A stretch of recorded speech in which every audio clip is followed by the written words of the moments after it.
Hello students, how are you all? I hope you all are fine and fit at your home. So students, today we start our next chapter, name Goods and Services Tax GST. वैसे students ये कोई अलग से chapter नहीं है, फिलहाल ये journal entries, जो हमारी जर्नल एंट्रीज है उन जर्नल एंट्रीज में ही हमें जीएसटी को एडजस्ट करना है कि जर्नल एंट्री के साथ अगर किसी ट्रांजैक्शन पे गुड्स को परचेज करने की ट्रांजैक्शन या गुड्स को सोल्ड करने की ट्रांजैक्शन पे अगर जीएसटी आ जाता है, टैक्स आ जाता है, तो आप उसे कैसे रिकॉर्ड करोगे, वो चीज़ सीखेंगे। तो सबसे पहले इस जीएसटी के बारे में सीखते हैं कि ये जीएसटी है क्या, गुड्स एंड सर्विसेज टैक्स है क्या। तो स्टूडेंट सबसे पहले हम सीखेंगे टैक्स के बारे में। Tax is a compulsory payment. Tax is a compulsory payment. जो टैक्स होता है वो कंपलसरी पेमेंट होता है। जिस किसी पर्सन पर टैक्स इम्पोज्ड हो जाता है, लगाया जाता है, उसे वो पे करना होता है। टैक्स दो टाइप का होता है, direct tax, indirect tax. Tax कितने टाइप का होता है? दो टाइप का होता है, direct tax and indirect tax.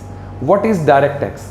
Direct tax वो टैक्स होता है जो जिस पर्सन पर इम्पोज्ड होता है, लगाया जाता है, उसे पे करना होता है। मींस वो अपने टैक्स की लाइबिलिटी को किसी दूसरे पर शिफ्ट नहीं कर सकता, किसी दूसरे पर्सन से वो अपने टैक्स को पे नहीं करवा सकता। For example income tax, wealth tax. Income tax and wealth tax are the example of direct tax. फिर second one is indirect tax. Indirect means ये वो टैक्स होता है जो इम्पोज तो किसी पर्सन पे होता है, बट वो सक्सेसफुली अपने टैक्स बर्डन को किसी दूसरे पर्सन पर शिफ्ट कर देता है। वो सक्सेसफुली अपने टैक्स बर्डन को किसी दूसरे पर्सन पे क्या कर देता है? शिफ्ट कर देता है। तो वो होता है हमारा इनडायरेक्ट टैक्सेस। लेकिन गवर्नमेंट ने क्या किया, पहले हमारे इनडायरेक्ट टैक्सेस होते थे अलग अलग, like sale tax, VAT, entertainment tax, service tax. तो हमारे यहाँ पर कंट्रीज में बहुत सारे अलग अलग टाइप के इनडायरेक्ट टैक्सेस होते थे। लेकिन गवर्नमेंट ने क्या किया, उन सभी को मर्ज कर दिया, वन नेशन वन टैक्स कहकर, कि भाई एक देश में एक ही टैक्स होना चाहिए।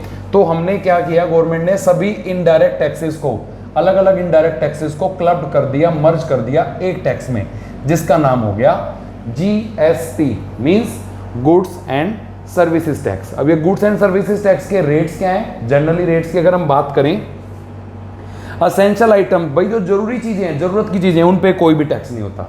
जरूरत की चीजों पे कोई टैक्स नहीं है। कॉमन यूज आइटम्स, जो कॉमनली यूज करते हैं आइटम्स पे, उन पे 5%। स्टैंडर्ड रेट है, स्टैंडर्ड रेट 12%। मैक्सिमम गुड्स का स्टैंडर्ड रेट है 18%।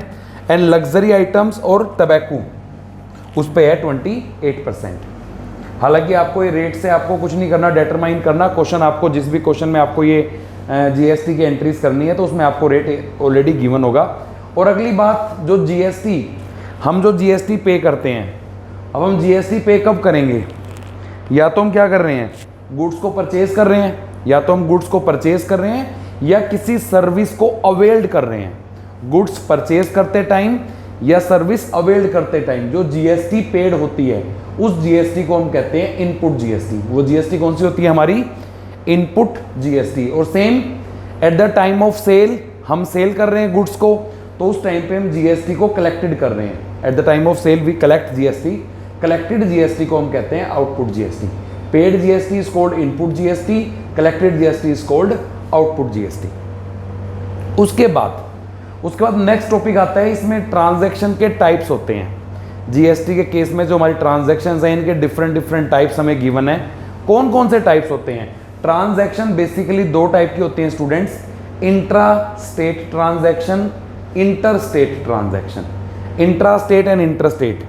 इंट्रा स्टेट बेसिकली कौन सी ट्रांजैक्शन होती है? अगर कोई भी डीलिंग, कोई भी ट्रांजैक्शन हो रही है एक ही स्टेट में, जैसे हम हरियाणा के अंदर है तो सोनीपत से, पानीपत में, करनाल से, कैथल से, अंबाला से अगर कोई हम गुड्स खरीद रहे हैं या बेच रहे हैं, तो वो हमारी कहलाएगी intra state transaction.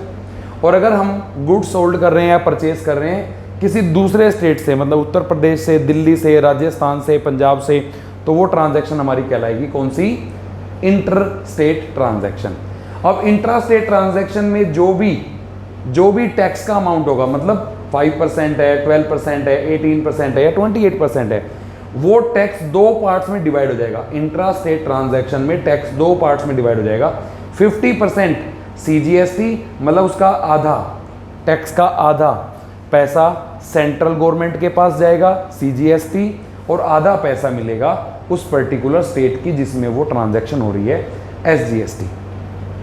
Intra state transaction में टैक्स, टोटल टैक्स का आधा पैसा सेंट्रल गवर्नमेंट का होता है CGST, आधा पैसा स्टेट गवर्नमेंट का होता है SGST।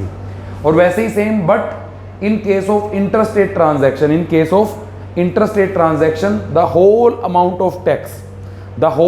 Of tax goes to central government.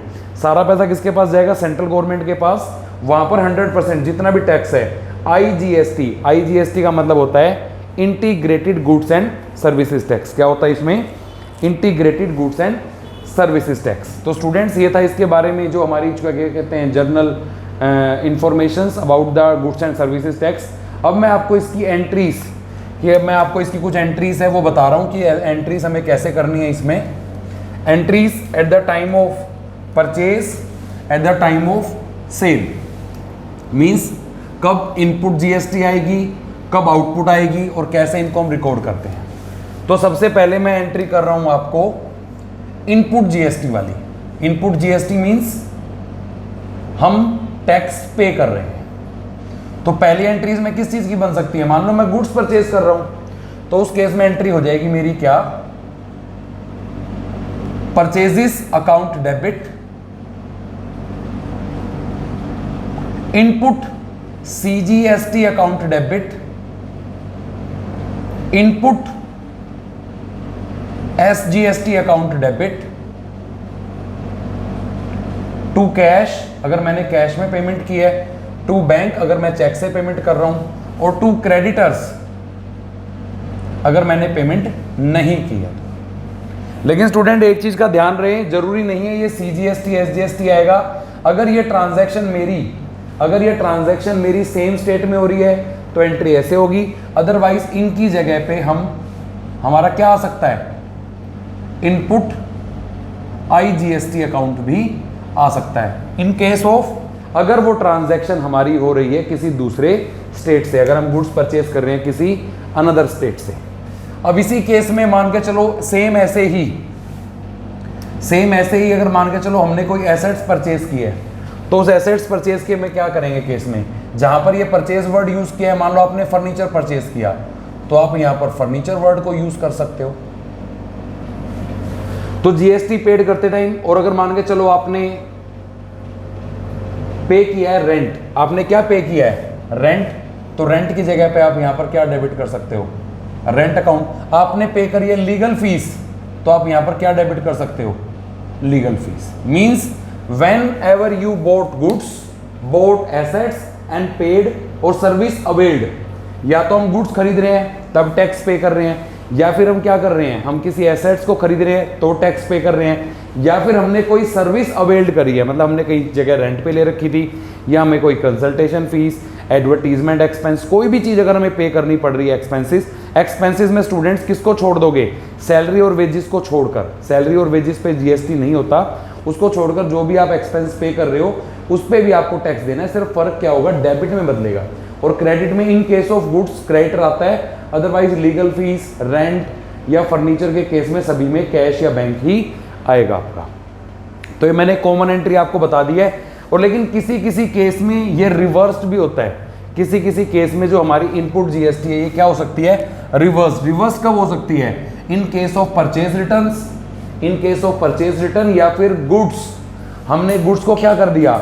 Goods को फ्री सैंपल पे डिस्ट्रीब्यूट कर दिया, या फिर गुड्स को हमने विड्रॉ कर लिया है, ड्रॉइंग कर ली गुड्स की, पर्सनल यूज के लिए गुड्स को विड्रॉ कर लिया है। उस केस में भी हमारी जो होती है रिवर्स एंट्री पास हो सकती है। रिवर्स एंट्री हम कैसे करेंगे? रिवर्स एंट्री में हमारा आएगा बेसिकली, मान लो मैं गुड्स वापस कर रहा हूं, तो क्रेडिटर्स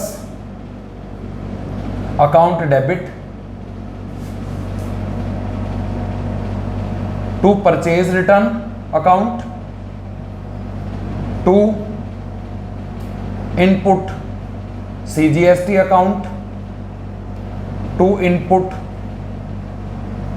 SGST अकाउंट। और वही सेम मैंने बताया था, अगर ये दूसरे स्टेट से परचेज कर रखे थे तो इनपुट CGST SGST की जगह पे क्या आ जाएगा मेरा, इनपुट IGST। ये मैंने वापस कर दी रिवर्स एंट्री कि जिसमें हमने क्रेडिटर्स को गुड्स वापस कर दिए परचेज रिटर्न की। लेकिन यही एक एंट्री किस केस में हो सकती है स्टूडेंट्स, अगर हमने गुड्स को ड्राइंग कर ली, गुड्स की क्या कर ली है, ड्राइंग, तो ये एंट्री थोड़ी सी चेंज हो जाएगी। तो एंट्री हो जाएगी हमारी drawings account debit to purchase to input CGST to input SGST। In same अगर हम गुड्स को डिस्ट्रीब्यूट कर रहे हैं फ्री सैंपल पे, तो आपको क्या करना है, advertisement account debit to purchase to input CGST to input SGST। बहुत सिंपल सी चीज है, जहां जहां पर परचेज या परचेज रिटर्न वर्ड आप यूज करते थे स्टूडेंट्स, GST के केस में उनके साथ GST भी यूज करोगे, परचेज करने के केस में भी। और इवनली आप उसको अगर रिवर्स एंट्री का मतलब होता है कि या तो गुड्स वापस हो रहे हैं या फिर हम गुड्स को सोल्ड नहीं करेंगे और हम उसे खुद ही कंज्यूम कर रहे हैं, या तो अपने पर्पस के लिए या एडवर्टीजमेंट के पर्पस से, या इवन चैरिटी, अगर आपने गुड्स को चैरिटी में भी दे दिया तो यहाँ पर आप चैरिटी अकाउंट डेबिट करके to purchase to input CGST to input SGST करके उसको रिवर्स कर सकते हो। तो ये तो एंट्री थी गुड्स की, रिवर्स की एंट्री अगर हमने परचेज किया था, मीन्स ये एंट्री तो हमने करी है कौन सी, इनपुट GST की, मतलब जब हमने GST को पे किया था। अगर हम GST, आउटपुट GST कब आता है, आउटपुट GST आता है जब हम GST को कलेक्ट करते हैं। आउटपुट GST कब आएगा, जब हम GST को कलेक्ट करते हैं। इसकी एंट्री क्या होगी, मतलब at the time of sale, cash account, bank account या फिर debtors account, debit to sales account to output CGST account to output SGST account. और सेम मैंने बताया था इन दोनों की जगह मैं किसको यूज कर सकता हूं, इनकी जगह पे IGST भी आ सकता है इन case of inter state transaction. अगर इंटर स्टेट ट्रांजैक्शन है तो YGST भी आएगा। और टैक्स का अमाउंट कैसे कैलकुलेट करेंगे, मान के चलो आपने गुड्स खरीदे हैं 5 लाख रुपए के, गुड्स कितने खरीदे हैं 5 लाख रुपए के, और जो आपका टैक्स रेट है वो 12% है। टैक्स रेट कितना है 12%, तो 6% जाएगा ये, 6% जाएगा ये, तो कितना कितना आ जाएगा हमारा 30,000 और डेबिट में अमाउंट आएगा 5,60,000। और अगर ये IGST का केस होता तो टू आउटपुट, इसके जगह पे मैं क्या कर देता, टू आउटपुट IGST अकाउंट 60,000। तो हमारा आउटपुट IGST में कंप्लीट जो टैक्स है, पूरा टैक्स है वही शो हो जाता, पूरा टैक्स जितना भी बनता है वो हमारा कंप्लीटली इसमें शो हो जाता। तो स्टूडेंट इसकी भी रिवर्स एंट्री है। रिवर्स एंट्री कब होगी, अगर हम ये गुड्स वापस हमारे पास आ जाए, तो उस केस में एंट्री होगी हमारी sales return account debit, sales return account debit, output CGST account debit, output SGST account debit to debtors account. इस तरह से रिवर्स एंट्री हो जाएगी। और स्टूडेंट सबसे बड़ा एडवांटेज हमारा जो GST में हमें मिलता है वो किस चीज का मिलता है, हम इस GST को सेट ऑफ कर सकते हैं। क्या कर सकते हैं, GST को सेट ऑफ, क्या कर सकते हैं, सेट ऑफ। सेट ऑफ का मतलब है कि जो भी GST हमने पे कर रखी है, जो भी GST हमने पे कर रखी है वो GST हम रिकवर्ड कर सकते हैं, वो रिकवर्ड कर सकते हैं गवर्नमेंट से। मींस मान के चलो मैंने GST पे करी है 50,000, मैंने GST पे करी है 50,000 और मैंने GST कलेक्ट कर ली 70,000। 50,000 पे करी है और 70,000 क्या करी है, मैंने कलेक्ट किया है। देखो मैं यहां पर इसका पूरा एग्जांपल बता ही देता हूं। GST पेड करी है मैंने 50,000 और मैंने कलेक्ट करी है 70,000। तो इस केस में क्या करूंगा मैं, 50,000 तो अपने रख लूंगा अपने पास, और जो बैलेंस है 20,000 उसको मैं क्या कर दूंगा, पेड टू गवर्नमेंट। मतलब जो जीएसटी मैंने पे कर रखी थी वो तो अपनी रख ली अपने पास 50,000 रुपये, और 70,000 में से 20,000 जो बच गए गवर्नमेंट को दे दिए। लेकिन अगर मान के चलो केस हो जाए आपका रिवर्स, कि आपने जीएसटी पे की है 70 और रिसीव्ड हुई है, कलेक्ट किया आपने 50, आपने जीएसटी पे करी है 70, रिसीव किया कलेक्टिंग मतलब 50, तो आप क्या करोगे, मतलब आपका बैलेंस रह गया 20, इसको क्या करोगे, carry forward to next year. मतलब गवर्नमेंट को कुछ नहीं देना, हमारा जो जीएसटी का पेड जीएसटी का बैलेंस है, ये कौन सा बैलेंस है, पेड जीएसटी का बैलेंस है, ये हम 20,000 नेक्स्ट ईयर कैरी फॉरवर्ड कर लेंगे, जब तक हमारे ये एडजस्ट नहीं होते, जब तक हम फर्दर जीएसटी को कलेक्ट नहीं करते हैं, तब तक हम इसको as it is carry forward करते रहेंगे। मतलब सबसे बड़ा एडवांटेज है कि रियलिटी में टैक्स हमें पे करने की जरूरत नहीं है, जितना टैक्स हमने पे किया है हम वो एडजस्ट कर सकते हैं टैक्स कलेक्टेड से। अगर हमारे पास कलेक्टेड टैक्स ज़्यादा बचता है तो हम वो गवर्नमेंट को डिपॉजिट कर देते हैं, अदरवाइज बाकी जो टैक्स है हम अपने टैक्स को सेट ऑफ कर लेते हैं। तो स्टूडेंट इस तरह से जीएसटी का चैप्टर है, बेसिकली अलग से कोई चैप्टर नहीं है, एंट्रीज इसकी जर्नल में इंक्लूड करनी है। इससे रिलेटेड मैं आपको नोट्स पीडीएफ फॉर्म में आपको मैं एंट्रीज के प्रोवाइड करा दूंगा,